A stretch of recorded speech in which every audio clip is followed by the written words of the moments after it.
रमता राम जपो रे प्राणी, अब तो सुन ले राम कहानी।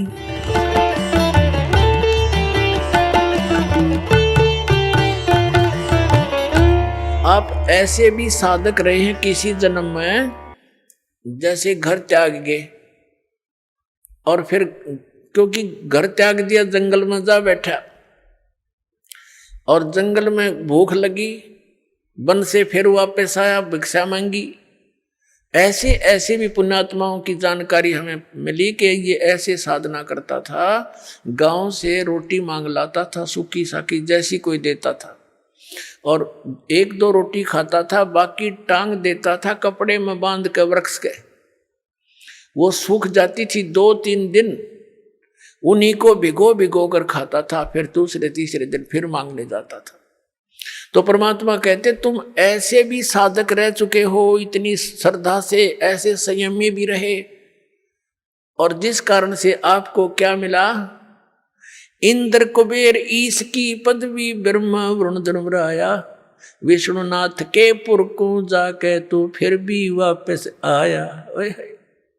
ऐसी साधना, ऐसा कति वैराग बना करके, सब कुछ त्याग करके, इतना संयमी रह करके कठिन साधनाएं करने से भी तुझे क्या मिला? इंद्र कुबेर ऊपर के देवता बना दिया। इंद्र किसे कहते हैं? स्वर्ग के राजा को। पुण्यात्माओं, हम तो यहाँ एक MLA MP सरपंच बन जाने सोचो, पता नहीं क्या बन गए, अनजानपने में, बगैर ज्ञान के ये बकवाद बाहो प्राणी को। अब इससे तुलना हो जाएगी कि राज्य की क्या आवश्यकता है, कि कैसा है ये राज्य। एक ये इंद्र कैसे बनता है, इसका या तो ये इतना पुण्य करे, धर्म यज्ञ करे, 100 मन देसी घी, एक मन में 40 किलो, 100 मन देसी घी एक बार की यज्ञ में लगावे, उसमें हवन भी हो, भंडारे भी हो। अब जैसे जिसमें 100 मन घी यानी 4000 किलोग्राम जैसे घी लगेगा, तो वहां अन्य खर्चा कितना होगा? आटे, नमक, मिर्च, दाल का, तो वो तो गिनती है नहीं फिर। तो ऐसी 100 यज्ञ करे जिसमें 100 मन देसी घी प्रयोग हो,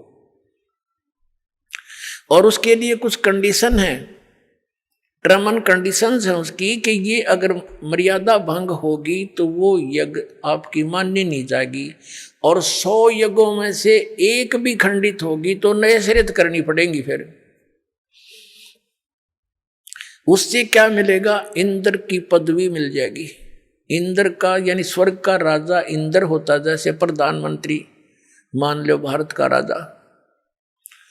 तो इस प्रयत्न से, इस क्रिया से उसको इंद्र की पोस्ट मिलेगी, उस प्राणी को स्वर्ग का राजा बन जाएगा।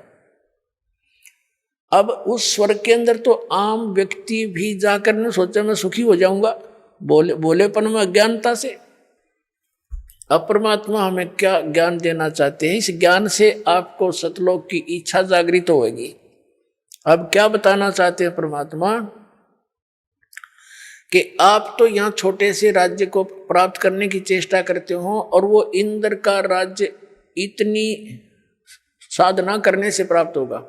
दूसरा उसका तरीका है, इतना तप करे, तप से राज भी प्राप्त होता है, और फिर उसमें भी टर्म एंड कंडीशंस होती हैं। तो वर्तमान जो स्वर्ग का राजा होता है इंद्र, उसको एक और इंस्ट्रक्शन होती है कि तेरे शासन काल में यदि इंद्र की पदवी प्राप्त करने योग्य किसी ने क्रिया कर ली, उसको बीच से ही पद रहित कर दिया जाएगा, और उस आत्मा को उसके पद पर विराजमान कर दिया जाएगा। तो उसको चिंता बनी रहती है स्वर्ग के राजा को कि कोई पृथ्वी लोक पर इंद्र की पदवी प्राप्त करने योग्य कोई ये क्रिया ना कर ले। उनको खंडित करवाने का उसका सिर धड़कीबाजी लगाए रखता है। आप देख रहे हो यहाँ पर इस पृथ्वी के एक छोटे से MLA MP मंत्री मुख्यमंत्री बनने के लिए ये के कितना उद्मस्तार देते हैं। आपको मालूम है राजनीति कितनी खतरनाक है। और वहां भी वही राजनीति, वो इतने घटिया स्तर के कर्म कर देता है, इंद्र सोच भी नहीं सकते, अपनी पत्नी को भी भेज देता है अपने स्वार्थ सिद्धि के लिए किसी गैर पुरुष के पास। तो खाक है ये राज्य, खाक है ये राजनीति।